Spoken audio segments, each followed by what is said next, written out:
2장 1절 한 절만 우리 함께 읽도록 하겠습니다. 혹시 여기 파워포인트를 보실 수 있으면 보시고 읽으셔도 좋겠습니다. 함께 읽습니다. 시작. 한나가 기도하여 이르되 내 마음이 여호와로 말미암아 즐거워하며 내 뿔이 여호와로 말미암아 높아졌으며 내 입이 내 원수들을 향하여 크게 열렸으니 이는 내가 주의 구원으로 말미암아 기뻐함이니이다. 아멘. 아멘. 예. 오늘 하나님께서 우리들에게 하나님의 구원의 기쁨을 허락해 주시기를 축복합니다. 말씀 가운데 여러분 마음 가운데 하나님의 구원의 기쁨이 임하시기를 축복합니다. 오래전 제가 제목을 말씀드리지 않았군요. 오늘 이 말씀의 제목은 기쁨의 정체입니다. 기쁨의 정체. 오래전에 제가 어느 해 겨울이었는데 다니던 교회에서 많은 교인들이 함께 레이크타호로 여행을 갔던 적이 있습니다. 그때 함께 갔던 가족들 중에는 이제 막 하와이에서 이쪽으로 이사를 오신 그런 가족이 있었습니다. 아이들이 셋이 있었는데요. 그중 어떤 아이가 자기는 TV로 눈이 오는 걸 보긴 봤는데 진짜로 눈이 오는 걸 한 번도 본 적이 없다. 그런 말을 했습니다. 우리가 렉타에 도착했는데 눈이 쌓여 있기는 하는데 눈이 내리고 있지는 않았습니다.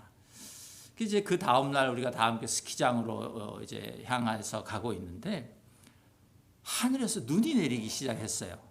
하늘에서 눈이 시작했습니다. 그래서 모두가 다 와, 눈이 온다고 이제 다 어른들도 기뻐하지 않습니까? 그런 경우에는 그렇게 있는데 우리 그저 즐거워했지만 우리 중에 딱 한 사람, 그 가정에 그 아이가 하나 있었는데 그 아이가 그것이 하나님의 기도의 응답이었어요. 아이에게는. 그 아이가 그날 아침에 우리 숙소를 떠나기 전에 하나님 오늘 눈이 내리게 해주세요. 제가 눈이 오는 걸 보게 해주세요. 그리고 그 숙소를 같이 떠났던 것이에요. 그런데 이제 스키장으로 우리가 썰매를 타러 가는데 눈이 내리기 시작했던 것이죠. 여러분, 그 차 안에서 그 아이는요, 제가 모르긴 몰라도 숙소를 떠나면서부터 계속 하늘만 쳐다보고 있었을 것이에요. 그렇지 않습니까? 자기가 기도하고 이제 스키장으로 가는데 하나님 눈이 오게 해주세요. 눈이 오는 걸 보게 해주세요. 그러니까 하늘만 쳐다보고 갔을 것이에요. 그런데 눈이 오기 시작했으니 그 자기가 쳐다보고 있는 그 하늘에서 눈발이 내리기 시작했으니 여러분 그 아이가 가졌던 그 기쁨이 얼마나 컸을지 여러분 상상하실 수 있습니까? 정말 그 아이가 탄성을 지르고 그랬습니다. 지금은 아마 제 생각에 모르긴 몰라도 그때 자기만한 아들을 둔 나이가 됐을 텐데 아직도 그것을 잊지 못하고 있을 거다. 저는 그렇게 생각합니다. 여러분, 하나님께서 우리에게 기도를 응답해 주실 때 우리가 느끼는 그 기쁨, 그건 뭐 말로 할 수 없습니다. 정말 그것은 세상의 것하고 비교할 수 없는 그런 것이죠. 나의 기도가 간절하면 할수록 더 할 것입니다. 예. 그러나 여러분, 모든 기도가 또 다 응답되는 것은 아닙니다. 그것이 현실입니다. 우리 기도에 대한 하나님의 응답이 반드시 또 내가 원하던 모양대로 응답이 되는 것도 아닙니다. 열심히 기도했는데 그 일이 응답되지 않을 때, 또 그래서 애가 탈 때 여러분들 어떻게 하십니까? 아마 두 가지 반응이 있을 것 같아요. 열심히 기도하다가 좀 하는데 안 되면 그냥 잊어버리고 기도를 이제 그만두게 되든가, 그렇지 않으면 더 열심히 기도를 하는데 이 사무엘상에 나오는 한나처럼 서원을 하면서 그렇게 하나님 앞에 기도를 하는 그런 경우들도 있을 것이에요. 사무엘상 2장 1절부터 10절은요. 우리가 읽은 1절부터 10절은 한나의 기도다. 우리 성경에 보면 그렇게 나와 있습니다. 또 1절도 한나가 기도하여 이르되 그렇게 되어 있습니다. 그러나 실제 읽어보면 기도라기보다는 찬양입니다. 기도의 응답에 대한 찬양. 1절부터 10절은 이 한나라는 여자가 받은 그 기도 응답에 대한 하나님에 대한 찬양시다. 우리가 이렇게 말할 수 있습니다. 제가 또 한 경험을 말씀드리면 이건 또 다른 교회입니다. 제가 20대 초반에 다니던 다른 교회 어느 장로님 부부에게 아들, 딸이 있었는데요. 그 아들이 참 정말 잘생기고 정말 제가 봐도 저보다는 몇 살 아래 동생이었는데 탐이 나는 그런 친구였어요. 이제 대학을 가야 되는데 고민이 생겼어요. 이 친구에게. 무슨 고민이냐면 자기 어머니가 서원을 하여 낳은 아들이었어요. 그 어머니가 무슨 서원을 했냐면 아주 신앙심이 깊으신 권사님이셨는데 하나님 저에게 아들을 하나 주시면 이 아들을 목회자로 만들겠습니다. 그래서 하나님께 드리겠습니다. 이렇게 서원을 하고 그 아들을 낳은 것이에요. 받아서. 그걸 이 친구가 알아요. 그래서 어머니는 이 친구가 신학대학을 갔으면 하는 마음이 있었던 것이죠. 그런데 친구는 신학대학을 가고 싶지 않았어요. 갈등하다 결국 일반대학을 갔어요. 그래서 일반대학 공부를 했어요. 그리고 이제 대학도 다 졸업하고 잘 살고 있다는 소식을 들었어요. 이제 저도 서로 교회가 달라지고 헤어져서 이제 만나진 못했는데 그런데 어느 날 오랜 세월이 지나고 어느 날 제가 다른 지인들을 통해 소식을 들었는데 그때 그 친구가 결국은 장로교 집안의 이제 자제였는데 그 뉴저지에 있는 무슨 신학교죠? 집사님 프린스턴 신학대학원에 진학을 해서 공부를 하고 있다. 그런 소식을 제가 들었습니다. 끝까지 안수를 받아서 목사가 되었는지 어떤지 그건 제가 잘 모르겠지만 제가 그 소식을 들으면서 여하튼 어머니들이 자녀들을 향한 기도는 이게 놀라운 힘이 있다. 이게 보통 힘이 있는 것이 아니다. 또 서원의 힘이라는 것이 얼마나 놀라운 것인지 제가 실감을 하게 되었습니다. 근데 우리 한나는요. 사무엘이 머리가 크면 신학대학을 안 간다 그럴까 봐 3살 때부터 신학대학에다 집어넣어놨어요. 그 당시에 신학대학원이 성전에다 갖다 놨어요. 성경을 보니까.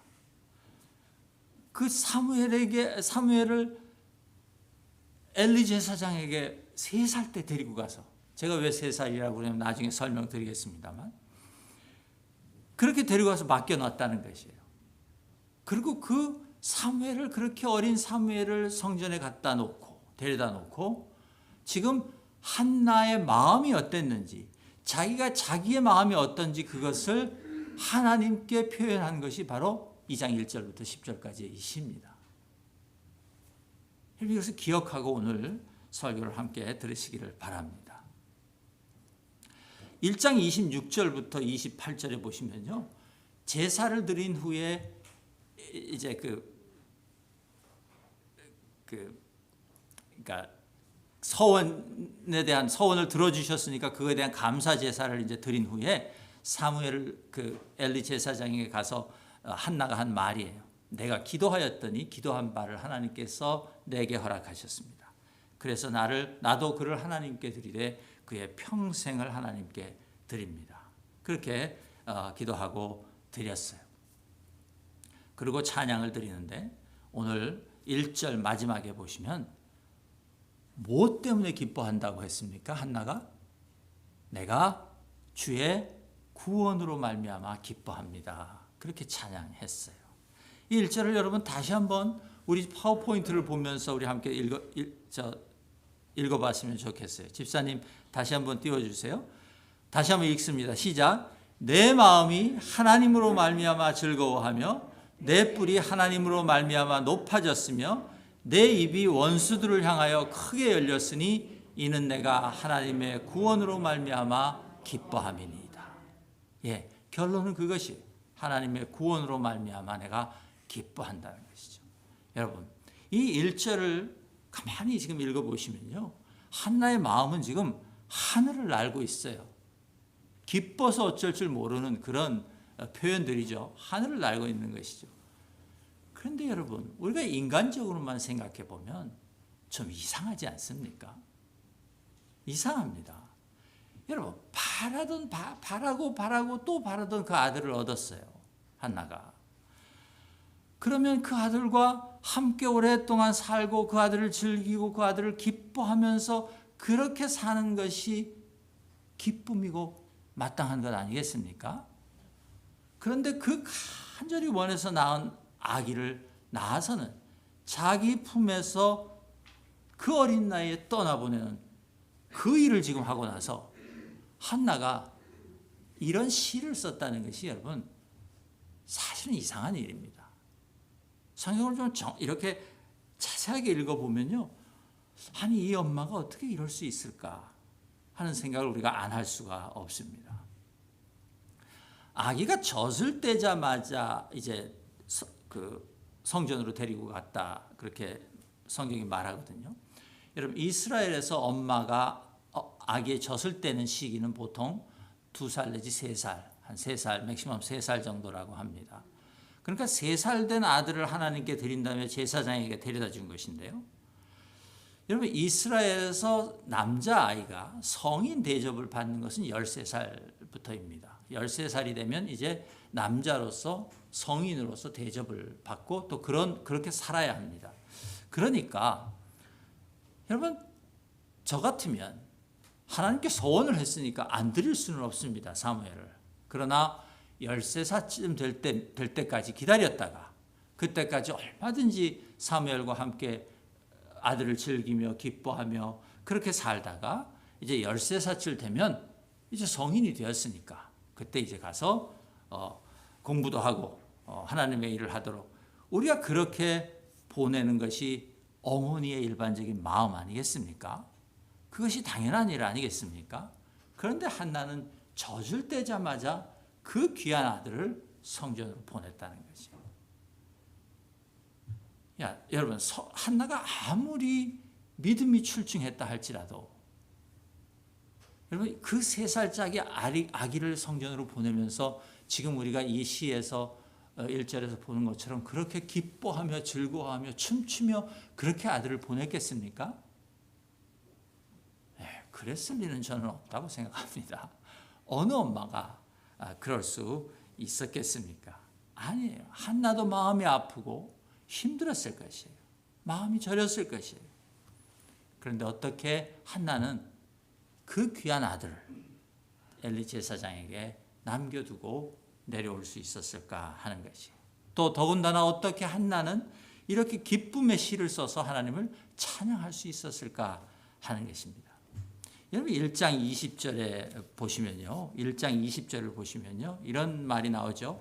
한나가 임신하고 때가 이르매 아들을 낳아 사무엘이라 이름하였으니 이는 내가 여호와께 그를 구하였다 함이더라. 이런 말이 나와요. 사실 이 시는 바로 그 직후에 나오면 맞는 시입니다. 그러죠? 사무엘을 얻었을 때 이런 놀라운 시가 나왔으면 우리가 그럴 수 있다 생각할 수 있어요. 그런데 지금 한나는 사무엘을 3살짜리 자기 아들을 엘리 제사장에게 떼어놓고 돌아오면서 이런 시를 썼다는 거지. 여러분, 이것은 기이한 일이다. 저는 그렇게 생각이 들었습니다. 그러면서 제 마음속에 도대체 한나가 가졌던 그 기쁨의 정체가 무엇일까? 그 귀한 아들을 성전에 내려놓고 돌아오면서 이런 놀라운 시를, 기쁨의 시를, 찬양 시를 쓸 수 있었던 그 기이함, 그것이 한나가 그럴 수 있었던 것의 그 이유가 뭘까? 그 기쁨의 정체가 뭘까 생각해 봤습니다. 여러분, 1장을 우리가 자세히 읽어보면 한나는 원래 깊은 절망 속에 살던 여자입니다. 정말 슬픔에 쌓여서 살았던 여자예요. 모든 걸 가졌었는데 읽어보면 그 재산도 있고 풍족한 집안에서 그렇게 남편과 함께 살고 있었는데 그러나 불행했어요. 한나는 항상 절망 가운데 있었고 슬픔 가운데 있었어요. 왜냐하면 자식이 없었기 때문에 그랬어요.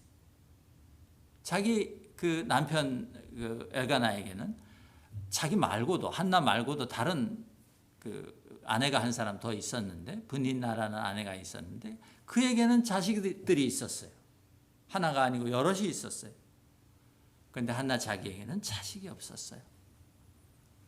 그러자 이 브닌나가 툭 하면 한나를 이 속에 불을 지르는 그런 일을 한 것이죠. 화를 돋구고 북도 그랬겠죠. 조롱하고 그랬겠죠. 네. 그래서 마음이 성경에 보면 뭐라고 나오냐면 1장 6절에 보시면 브닌나가 한나의 적수였다 이렇게 표현이 나옵니다. 적이었어요. 예? 뭐 에너미는 아니지만 라이벌이었어요. 예. 적수였다 그런 말이 나와요. 또 한나의 마음을 원하고 분통하고 울기만 하고 먹지는 않고 뭐 이런 표현들이 나옵니다. 한나는 그런 여자였어요. 그런 삶을 살고 있던 그런 여자였어요. 그 남편이 8절을 보면요.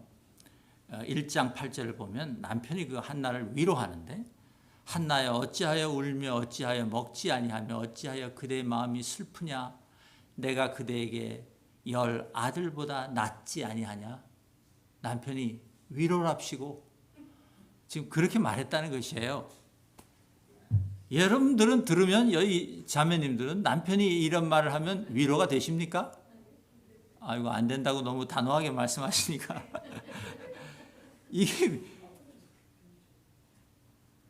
여러분 그 남편들 잘 들으셔야 됩니다. 우리가 슬픔에 빠진 아내를 위로하는 것까지는 좋은데 자기 존재를 너무 과대평가하면 안 됩니다. 우리 남자들이 너무 과대평가하면 안 돼요. 여자들이 힘들고 어렵고 마음이 절망 가운데 있고 슬플 때 제가 제 경험을 보니까 남편은 별로 위로가 안 됩니다. 남편은 별로 위로가 안 돼요. 별로 소용이 없어요. 결혼 전에는 위로가 됐었던 것 같아요. 제 존재가. 여러분도 그랬죠? 결혼 전에는 위로가 되는데 결혼하고 나면 남편이 별로 위로가 안 돼요. 여러분 우리에게는요. 정말 이 세상에 아무도 위로해 줄 수 없는 그런 문제들이 있습니다. 정말 이 세상에 아무것도 위로가 되지 않는 그런 문제들을 많은 사람들이 가지고 살아갑니다. 한나에게는 그것이 아들이 없는 것이었어요. 그것이 자기 인생의 문제였고 자기 인생의 숙제였어요. 그 문제가 해결되지 않으면 한나는 절대 행복할 수 없었고 살아가는 것이 불행하고 무의미했어요. 1장 10절 11절을 보면 예배를 드려도 한나의 마음이 풀리지 않았다 그랬어요. 하나님 전에 가서 예배를 드리고 났는데도 그 마음이 풀리지 않았다는 것이. 그 예배가 끝나고 나서 그 다음날 일어난 한나가 한 말이 그것입니다. 마음이 괴로워서 여호와 하나님께 기도하고 통곡하며 아이고 우린 좀 예배드리고 나서 이러지 않았으면 좋겠어요. 그래서 예배를 드리고 났는데도 마음이 시원하지 않으니까 한나가 드디어 서원을 했어요. 만군의 여호와여 만일 주의 여종의 고통을 돌아보시고 나를 기억하사 주의 여종을 잊지 아니하시고 주의 여종에게 아들을 주시면 내가 그의 평생에 그를 여호와께 드리고 삭도를 그의 머리에 대지 않겠나이다. 한나의 서원이었어요. 아들을 구하는 한나의 서원이었어요.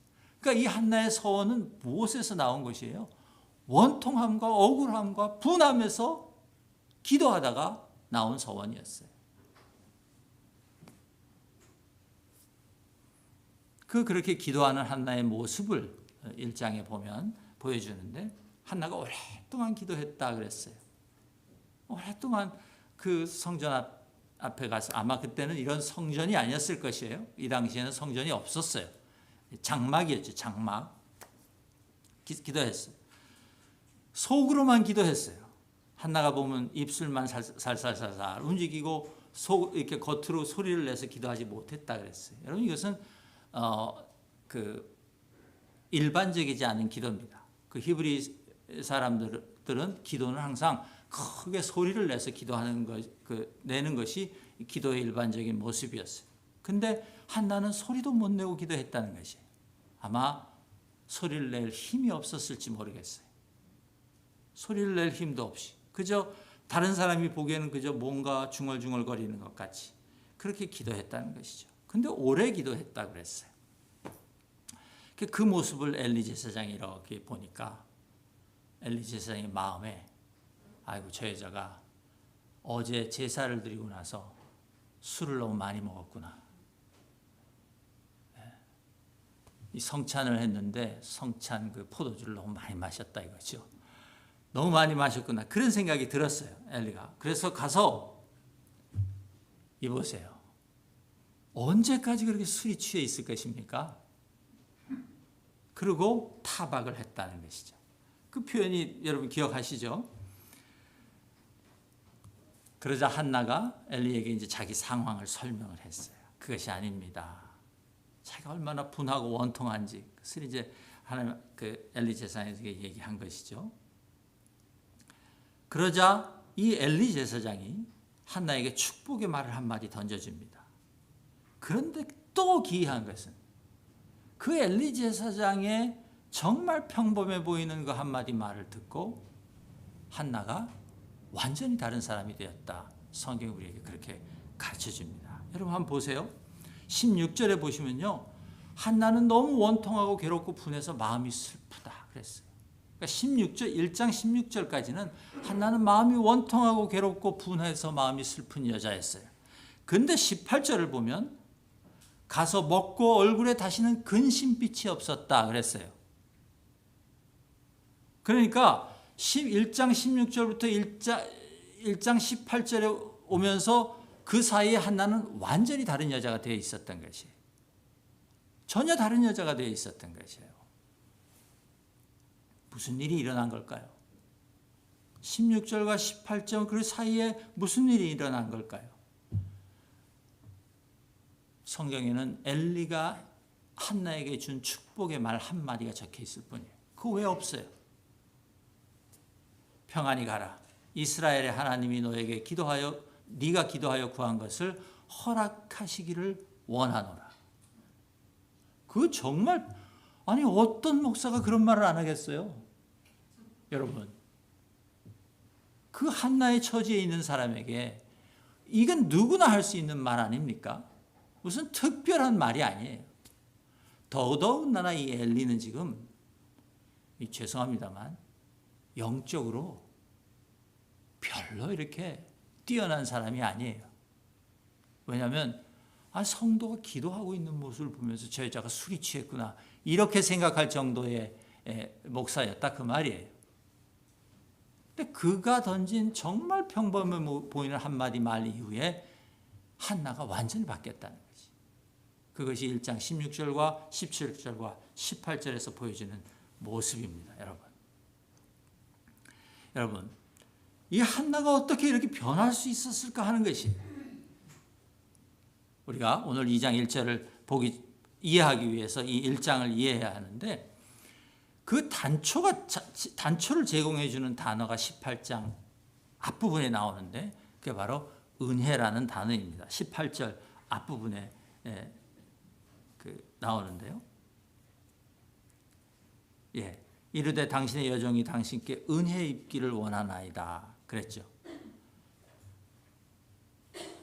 한나가 한 말이에요. 여러분 이 말이요. 그러니까 이 말을 그냥 그대로 우리 성경에 적힌 대로 이해하면 하나님께서 나에게 이제 아기를 주실 거라고 믿습니다. 이렇게 하고 내려왔다. 우리가 이렇게 이해할 수 있습니다. 그러니까 한나의 말을 미래에 하나님께서 이런 행해 주실 일로 이해했다. 우리가 이렇게 이해할 수 있어요. 거의 모든 한국어 성경들과 거의 모든 영어 성경들이 그렇게 번역합니다. 그런데요.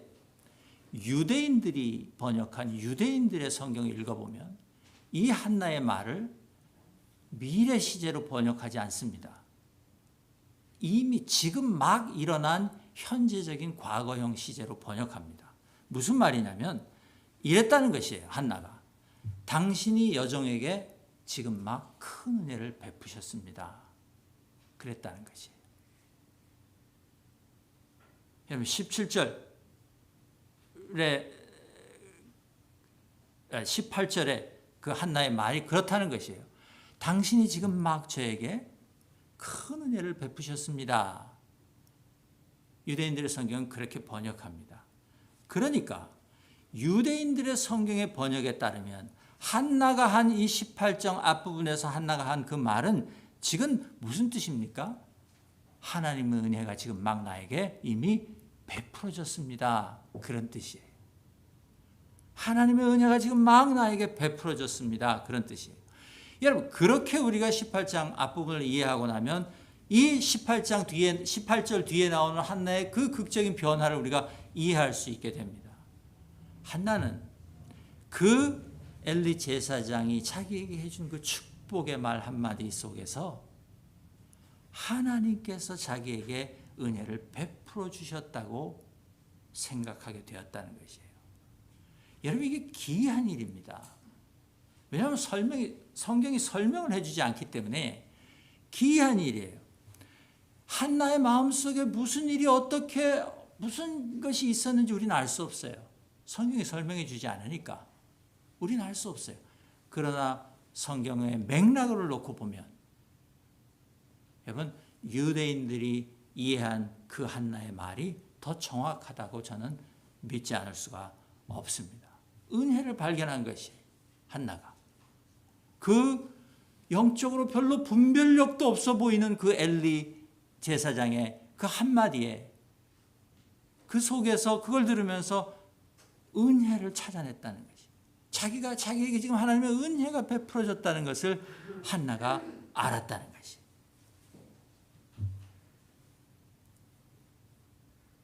그리고 한나는 그 다음 날 아침에 일찍 일어나서 남편과 함께 예배를 드리고 집으로 돌아갔다. 성경은 그렇게 말하고 맙니다. 19절에 보면. 그런데 하나님께서 한나의 기도를 기억하시고 임신하여 아기를 낳게 되었다. 그렇게 말하고 끝나는 것이에요.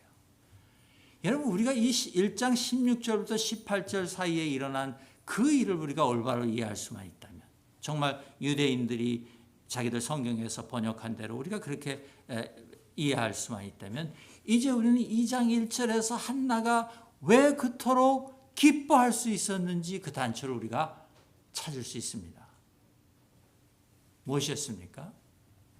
하나님의 은혜예요.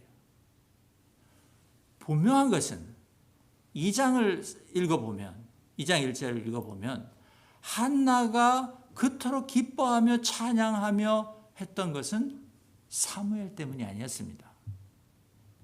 다시 읽어보시면 더 분명해지는데, 내 마음이 뭐로 말미암아 즐거워하며 그랬습니까? 여호와로 말미암아 즐거워하며 그랬습니다.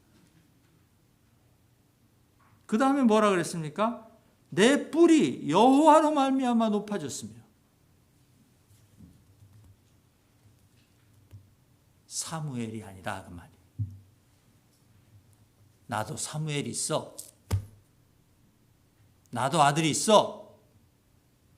그래서 한나의 마음이 기뻐지고 한나의 뿔이 높아진 것이 아니다 그 말이에요. 한나가 자기 입으로 지금 2장 1절에서 하고 있는 말 아니겠습니까? 여러분, 이것이 바로 한나가 찬양하고 노래한 기쁨의 정체였다는 것이에요. 여러분, 이것을 잘 좀 생각해 보아야 합니다. 여러분, 우리 눈은요, 내 눈에 보이는 것만 볼 수 있습니다. 그렇죠? 여러분, 눈을 감으면 아무것도 안 보입니다. 그런데 우리의 마음은 눈에 보이지 않는 것을 볼 수 있습니다. 그렇죠? 너무 당연한 얘기를 하니까 반응이 별로 없으신데, 그런데 여러분, 하나님이 눈으로 볼 수 있는 분입니까? 볼 수 없는 분입니까? 성경이 뭐라고 말합니까? 하나님 눈으로 볼 수 없는 분이에요. 하나님이 영이시기 때문에 하나님 눈으로 볼 수 없는 분이에요.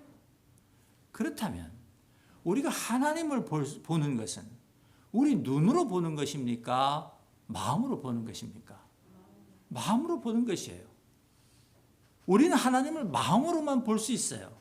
여러분, 눈으로 볼 수 없어요. 이것을 분명히 아셔야 합니다. 우리는 마음으로만 하나님을 볼 수 있어요.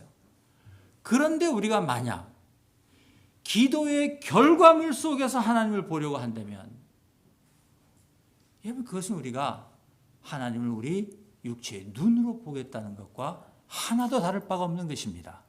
그렇지 않습니까? 여러분, 우리가 기도의 응답을 받는 것은 중요한 일입니다.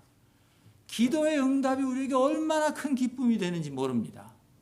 그 기도가 응답되는 그 기쁨을 빼고 나면 우리 그리스도인들의 삶에 무슨 낙이 있겠습니까? 낙이 없어요. 그리스도인의 삶에 기도 응답을 빼고 나면. 그토록 기도 응답은 우리에게 중요한 것이고 우리의 신앙과 믿음에 있어서 절체절명의 것입니다. 저는 여러분들의 기도가 다 응답되기를 주님의 이름으로 축복합니다. 그런데 여러분, 오늘 이 하나의 예에서 우리가 발견하는 것은 그것입니다. 여러분들이 만약 여러분들이 기도하여 응답받고 여러분 손에 쥐게 된 것들, 눈에 보이는 것들, 여러분 그것을 하나님과 착각하시면 안 된다 그 말이에요. 그것은 하나님이 아닙니다. 하나님은 근본적으로 볼 수 없는 분이기 때문에 그래요. 그러니까 우리 믿음은 기도의 응답을 보기 전에 내 마음이 하나님을 볼 줄 알아야 한다는 것입니다. 내 마음이 하나님을 볼 수 있어야 한다는 것이에요. 여러분, 그것이 믿음입니다.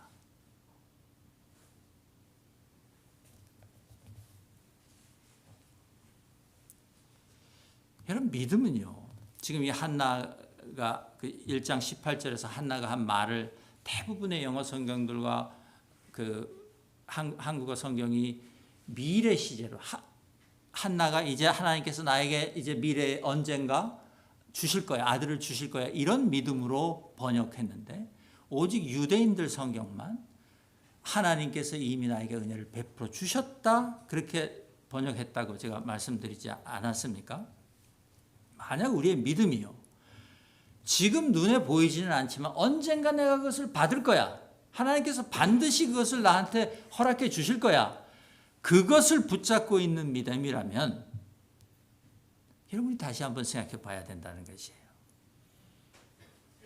여러분, 믿음은요, 히브리서 기자에 의하면 아직 눈에 보이지 않는 것을 지금 마치 있는 것처럼 여기고 사는 것이다. 그렇게 히브리서 기자가 말했어요.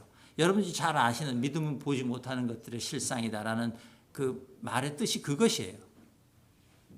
다시 말씀드립니다.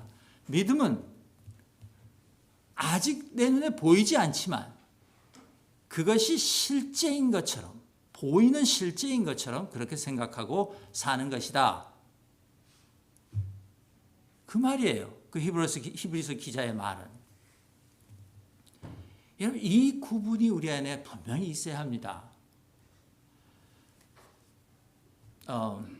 임명순 목사님의 카톡 계정을 여러분 보시면요, 세렌디피티 그런 말이 적혀 있어요. 아직도 적혀 있습니까, 목사님? 예.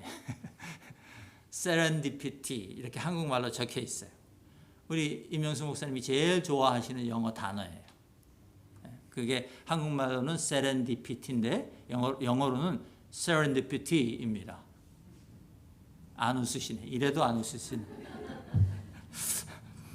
영어 단어를 한글 발음으로 적어 놓으신 것이에요. 뜻하지 않은 기쁨 혹은 뜻하지 않은 재미, 그런 뜻이에요. 여러분, 우리는 인생의 여러 곳곳에서 세렌디피티를 경험하며 삽니다. 그렇죠? 예. 여러분, 어디에서 주로 그 세렌디피티, 뜻하지 않은 기쁨, 뜻하지 않은 재미를 경험하며 사십니까? 저는요, 제 인생을 제가 생각해 봤어요. 이 말씀을 준비하면서요. 저도 여러 제 인생의 여러 곳에서 또 여러 시기에 그런 것들을 경험했는데 저는 주로 사람들한테서 이 세렌디피티를 경험했다. 그런 생각이 들었습니다. 그게 사실입니다. 저는 주로 사람들한테서 이 뜻하지 않은 기쁨을 발견했고 또 경험해 왔습니다. 앞으로도 그럴 것입니다. 여러분, 사람은 죄인입니다. 죄인이라서 누구에게나 어느 정도는 구린내가 나고 또 자주 우리에게 화나게 하고 절망을 안겨주고, 여러분 그런 것이 사람이죠. 그런데 한 사람 한 사람을 여러분 가만히 잘 살펴보시면요, 누구나 독특한 장점이 있다는 것을 여러분 알게 됩니다. 우리가 사람을 겉으로 그냥 훅 보지 마시고 자세히 그 사람을 우리가 살펴보면요, 사람에게는 누구나 장점이 있습니다. 그리고 여러분, 사람이 이렇게 사는 것은요, 그 장점 때문에 살아가는 것이에요. 세상에 자기 단점 가지고 살아가는 사람이 있을까요? 여러분 한번 생각해 보세요. 우리는 장점 말고도 많은 단점을 가지고 있는 사람들이죠. 많은 단점을 가지고 있는 사람들입니다. 오죽하면 죄인이라고 하겠습니까? 네. 그런 사람들이죠, 우리는. 네. 그런데 누구나 제 생각에는 한 사람도 예외 없이 사람에게는 장점이 있다는 것이. 그리고 사람은 그 장점을 가지고 살아가는 존재다. 전 그렇게 생각합니다. 제가 제 장점을 가지고 살았으니까 이렇게 살았지, 제가 제 단점 가지고 살았으면 이렇게 살았겠습니까? 못 살죠. 여러분도 마찬가지입니다. 여러분, 한 사람을 내 마음으로 보고 그리고 그 사람 안에 있는 그 빛나는 장점 때문에 내 마음이 기뻐질 때, 그때 우리 영혼 속에서 세렌디피티 하는 소리가 들리지 않겠습니까? 저는 많은 사람들 속에서 그런 것들을 경험하며 그렇게 저는 살았습니다. 여러분, 하나님을 눈에 보이는 기도의 응답을 통해서만 보려고 할 때요, 우리는 얼마나 많은 그 세렌디피티의 순간들을 놓치게 되는지 모릅니다. 여러분, 하나님은 우리가 마음으로만 볼 수 있는 분이라고 제가 분명히 말씀드렸고 여러분들이 다 동의하신 것 같은데, 그런데 그 마음으로만 볼 수 있는 그 하나님을 우리가 기도의 응답이라는 구체적인 눈에 보이는 것들로만 만약에 확인하려고 한다면, 여러분, 우리 마음에 하나님께서 주시고자 하는 그 세렌디피티에 얼마나 많은 기쁨들을 우리가 놓치고 살겠느냐는 것이에요. 그렇지 않겠습니까?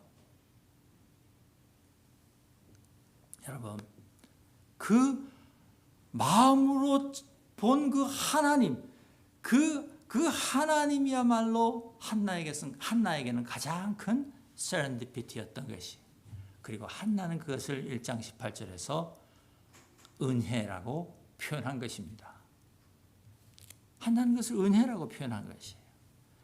그래서 한나는 내 마음이 하나님을, 사무엘이 아니라 하나님을 즐거워한다고 찬양한 것이라고 저는 믿습니다.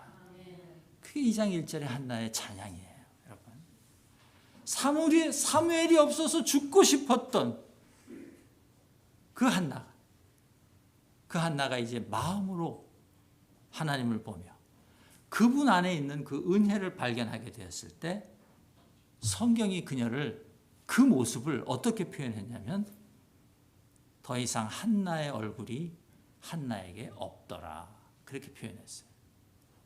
이게 어디에 나오냐면 1장 18절을 한번 보세요. 1장 18절에 보시면 얼굴에 다시는 근심빛이 없더라, 그런 우리 구절이 나오죠. 여러분, 이 얼굴에 다시는 근심빛이 없더라는 의역입니다. 그 의미를 더 잘 나타내기 위해서 그렇게 번역한 것이에요. 히브리어 성경을 직역하면 이 말이에요. 더 이상 한나의 얼굴이 한나에게 없더라. 그 전까지 죽을 것 같았던 절망 가운데 슬픔에 잠겨서 남편이 아무리 잘해줘도 소용이 없었던 그 한나의 얼굴이 한나에게 없더라. 그 말이에요.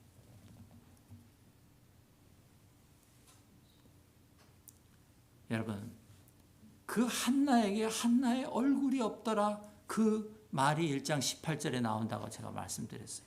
그 1장 18절은 한나가 사무엘을 낳기 전의 일입니다. 한나가 임신을 하기 전의 일이에요. 여러분, 다시 말씀드립니다. 한나의 기쁨은 사무엘이라는 기도의 응답을 눈으로 보게 되었기 때문이 아니에요. 사무엘을 임신하기도 전에 한나는 그의 마음이 하나님을 보았다는 것이에요. 그리고 그것이 한나에게 말할 수 없는 기쁨이었다는 것입니다. 그렇게 마음으로 하나님을 보고 하나님으로 말미암아 즐거워하게 된 그 한나에게 무슨 일이 일어났는지 한나가 스스로 이렇게 말하죠. 2장 1절 중간에 보면 내 뿔이 하나님으로 말미암아 높아졌으며. 여러분, 제가 신학교를 다니던, 제가 신학 공부를 하던 그 우리 밀밸리에 있는 캠퍼스에는요, 진짜 사슴이 많습니다. 거기는 개보다 사슴이 많아요. 거기에는요. 근데 가까이서 사슴을 보면 사슴은 정말 예쁩니다. 여러분, 자세히 보시면 정말 사슴이 이뻐요. 저는 거기 올라가서 정말 사슴이 그렇게 이쁜 줄 알았어요. 어린 사슴은 어린 사슴대로 정말 이쁘고, 뭐 나이 들었다 그러면 좀 그런데 좀 큰 사슴은 큰 대로 정말 그 자태가 아름답습니다. 정말 이쁘고 아름다워요. 그런데 여러분, 그 이쁘고 아름다운 사슴이요, 가장 아름다울 때가 언제인 줄 아십니까? 가장 아름다울 때. 사슴이 목이 길잖아요. 그죠? 그 긴 목을 쭉 빼고 머리를 높이 들고 이렇게 있을 때, 제가 꼭 사슴 같습니까 지금? 그때가 사슴이 가장 아름다울 때. 그 자태가. 물론 이렇게 저한테 이 몸을 다 보여주고 고개를 이렇게 저한테 돌려서 이렇게 빼고 있으면 더 멋져요. 에이, 죄송합니다. 제가 여러분, 머리를 높이 세우고 서 있을 때요. 그런데 거기에 만약에 사슴이 뿔까지 달려 있으면요, 이건 뭐 말로 할 수 없이 아름답고 이쁩니다. 정말 아름답고 이뻐요. 그 자세를 바라보고 있으면 감탄이 절로 나와요. 여러분, 사람도 뿔이 높으면 아름답습니다. 물론 여기서 말한, 한나가 말한 이 사람의 뿔은, 자기의 뿔은 녹용이 아니겠죠. 그죠? 기상입니다. 한나의 기상이에요.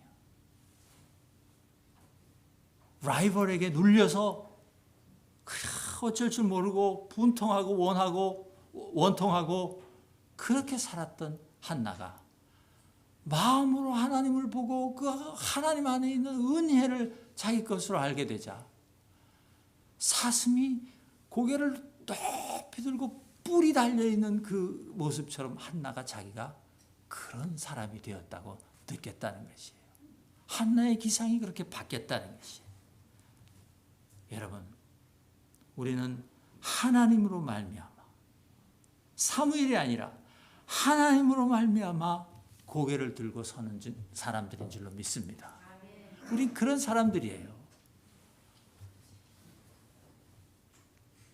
여러분, 우리는 하나님 때문에 지금 가장 멋지고 가장 아름다운 모습으로 우리가 살아갈 수 있다는 사실을, 혹은 살아가고 있다는 사실을 여러분 꼭 기억하실 수 있기를 주님의 이름으로 축복합니다. 여러분, 참된 기쁨은 거기에서 오는 것입니다.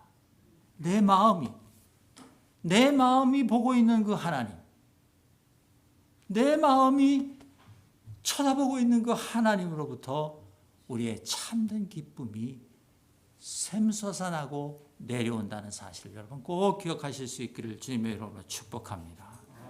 그 기쁨이 우리 안에 들어오면 우리는 더 이상 사무엘 때문에 울고 웃는 자들이 아닌 줄로 믿습니다. 사무엘이 있고 없고 때문에 원하고 분통하고, 혹은 사무엘이 있어서 내가 기상이 높아지고, 그런 자들이 아니라는 것이 더 이상. 우리는 우리 아버지가 하나님이시기에, 우리의 마음이 그것을 보고 있기에 우리는 이 세상에서 높은 기상을 가지고 살며, 뿔 달린 사슴이 머리를 들었을 때 가장 아름다운 것처럼 우리도 인간의 가장 아름다운 모습을 보여주며 그렇게 살아가게 될 수 있는 줄로 믿습니다. 무슨 말로도 위로가 되지 않는 여러분 계십니까? 지금 어떤 것으로도 여러분 위로가 되지 않는 그런 우리 성도님들 계시는 줄로 압니다. 여러분의 마음이 하나님을 보시게 될 줄로 되기를 축복합니다. 여러분의 마음이 그것만 보면, 한나가 그 얼토당토하는 그 제사장의 그 한마디 속에서 그 하나님을 발견했던 것처럼, 여러분들도 매주 이곳에 오셔서 예배드리고, 이곳에 오셔서 포적한 목사를 통해서 선포되는 하나님의 말씀을 통해서 여러분 하나님을 보시게 되기를 주님의 이름으로 축복합니다. 그럴 때 우리의 기상이 높아질 것이며, 그럴 때 우리의 삶이 가장 아름다운 삶을 살아가게 될 줄로 믿습니다. 함께 기도하겠습니다. 아버지 하나님 감사합니다. 하나님, 그렇습니다. 우리는 하나님이 눈에 보이시지 않는 분이라는 것을 잘 알고 있으면서도 우리는 하나님이 우리와 함께 계신다는 증거를 끊임없이 눈에 보이는 것들 속에서 찾습니다. 하나님, 우리를 용서하여 주옵소서. 그것이 비록 하나님께서 허락해 주신 것이라 할지라도 그것은 하나님이 아닌 것을 하나님, 우리의 마음이 오늘 이 시간 주님 앞에서 인정합니다. 하나님께서 무엇을 주시면 우리가 그것을 기뻐하고 우리가 그것으로 인하여 행복하며 그렇게 살아갈 것이지만, 그러나 하나님, 그것이 하나님이 될 수는 없는 것을 오늘 이 시간 우리가 다시 한번 하나님 앞에 고백합니다. 하나님, 오늘 우리의 이 고백을 주님 받으시고 주의 성령께서 우리와 함께 하여 주셔서 이제는 그 무엇이라도 눈에 보이는 것 속에서 하나님을 찾으려 했던 시도를 멈추고 이제 우리 마음속으로, 우리 마음으로 하나님을 보며 그 하나님 안에 있는 은혜를 보며 그렇게 높은 기상으로 살아가는 하나님의 자녀들 다 되게 하여 주시옵소서. 감사드리며 예수님 이름으로 기도드리옵나이다. 아멘. 우리 함께 일어나셔서 찬양하겠습니다. 태산을 넘어 헝곡에 가도 빛 가운데